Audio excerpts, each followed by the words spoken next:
বাবা। সে বলে তাই, তাহলে তোমাদের ইমামকে ডাকো। সাইয়েদনা ইমাম আবু হানিফা টাইম দিলেন, এই জুমার দিন, আজকে জুমার দিন না, এই জুমার নামাজের পরে ঠিক ভর দুপুরে 2টায় সবাই আমরা একত্রিত হব। নাস্তিকও আসবে, সাইয়েদনা ইমাম আবু হানিফাও আসবে। জুমার সালাতের পরে লোকের বন্যা বয়ে গেল, বাঁধ ভাঙা জোয়ার, অনেক মানুষ। নাস্তিক এসেছে, লক্ষ লক্ষ লোক এসেছে, আসে নাই ইমাম আবু হানিফা।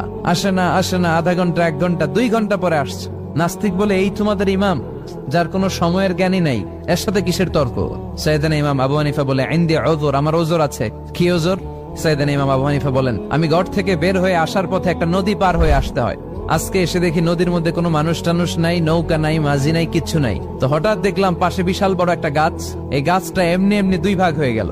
হঠাৎ গাছ থেকে এমনি এমনি লম্বা তক্তা হয়ে গেল, এমনি এমনি তক্তাগুলো জোড়া লেগে নৌকা হয়ে গেল। আর নৌকা আমার সামনে আসলো, মাঝি ছাড়া, লগি বৈঠা ছাড়া। আমি নৌকায় যেয়ে বসলাম, নৌকাটা আমার নিয়ে টান দিয়ে সাঁ করে ওপারে নিয়ে গেল। তো